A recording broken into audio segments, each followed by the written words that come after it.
Hello and welcome to Newsmax TV. I'm John Bachman. Joining me right now on the phone from Washington, D.C. is Senator Johnny Isakson. He comes from the great state of Georgia and he serves on the Senate Finance Committee. Thanks for calling in, Senator. Glad to do it. Good to be with you. Let's talk about the budgetary issues facing Congress here in the short term. You have helped lead a small group of Republican senators to work with the White House on some of these fiscal issues. And just recently, over in the House, Appropriations Chair Hal Rogers is now pitching a nearly $1 trillion continuing resolution to fund the government through the middle of December and keep spending at current levels, avoiding a government shutdown. According to Rogers, there are no controversial riders, meaning that this continuing resolution does not include a requirement that Obamacare be defunded. Rogers says, again, this is the best way to avoid shutting down the government. Do you agree with that? Do you think this continuing resolution is going to pass? Well, first of all, as I understand it, the most likely CR to come to the House will be a CR at the $988 billion level, but it will have an inclusion of a one-year postponement of the implementation of Obamacare. Okay. So you think that's my understanding. You may be right, and I may be wrong, because it's a very fluid situation. It is fluid. I read that article just before coming into this interview. But do you think that a delay, not necessarily a total defunding, but that one-year delay is something that has a chance of passing, and it's something that needs to be in that CR to get the approval of House Republicans?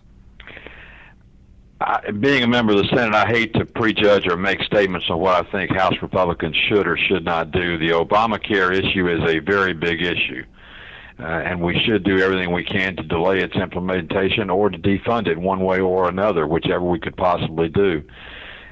If you do that within the CR or outside the CR is of little relevance as long as it gets done. All right, well, let me rephrase that question then. If a bill is passed in the House, would you be more comfortable voting in favor of it, a CR, if it did include that delay?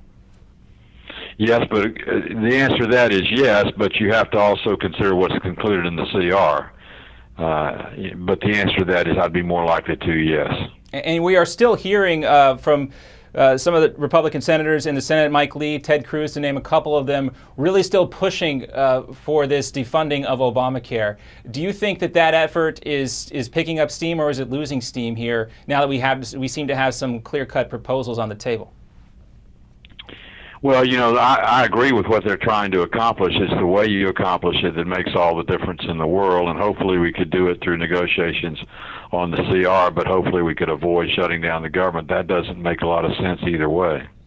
And there have been some folks that floated the idea that we can still move forward without without the debt ceiling increase, without a continuing resolution, and put things in place in a careful way that would avoid that catastrophic shutdown, avoid a catastrophic default, that things can still be paid. I had this discussion with Senator Ron Johnson just a couple days ago. Do you think that's still a possibility? Can we not have a CR and not have a debt ceiling increase without having the sky fall and and everything catch on fire, so to speak?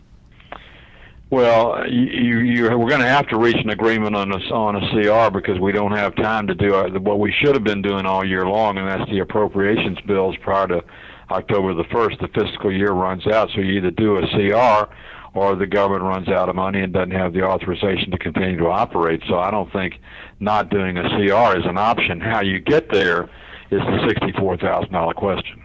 And that question remains to be answered at this time. You've also spoken up recently. We've heard some discussion about who's going to replace Ben Bernanke, and one of the leading candidates is Larry Summers.